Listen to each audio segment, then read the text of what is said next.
श्री दुर्गा सप्तशती छठा अध्याय। जय माता की। ऋषि बोले, देवी जी का इस प्रकार का वचन सुनकर दूत क्रोध से लाल होकर वहां से चला आए। आते ही दैत्यराज को विस्तार के साथ सारी बातें सुना दी। दूत के वचन सुनते ही दैत्यराज क्रोध से भर गया।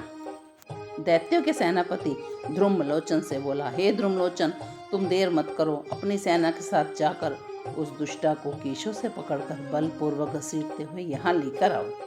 उसकी रक्षार्थ यदि कोई दूसरा देवता वहां उपस्थित हो तो उसे भी मार डालो। ऋषि बोले, आज्ञा पाते ही ध्रुमलोचन दैत्य 60,000 असुरों की सेना लेकर शीघ्र चल पड़ा। वहां पहुंचकर उसने हिमालय पर विराजमान देवी को देखा और ऊंची आवाज में बोला, अरे शुम्भ निशुम्भ के पास चल। यदि अभी भी प्रसन्नता पूर्वक मेरे स्वामी के पास नहीं चलेगी तो स्मरण रख, तुझे बालों से घसीटता हुआ बलपूर्वक ले जाऊंगा। देवी बोली, इसमें संशय नहीं कि तुम्हें दैतेश्वर ने भेजा है। तुम स्वयं भी बलवान हो, बड़ी भारी सेना भी लेकर आए हो। इस प्रकार की दशा में मुझे बलपूर्वक ले चलोगे तो फिर मैं तुम्हारा क्या कर सकती हूँ। ऋषि बोले, जब इस प्रकार का उत्तर उसे मिला तो ध्रुमलोचन असुर देवी की ओर दौड़ा। तब तो देवी अंबिका जी ने हुंकार के शब्द से ही उसे भस्म कर दिया। फिर तो असुरों की सेना में हाहाकार मच गया तथा अंबिका जी ने एक दूसरे पर तीक्ष्ण बाणों की शक्ति फारसे से उनकी सेना पर आरंभ कर दिया। इधर देवी जी का वाहन सिंह भी कुपित होकर भयंकर नाद करता हुआ अपने बाल फटकारता हुआ असुरों की सेना पर उछल पड़ा। उस सिंह को कुछ असुरों को पंजों से मार दिया एवं कुछ एक को जबड़ों से और कई असुरों को अपने पैरों के नीचे दबाकर मार डाला।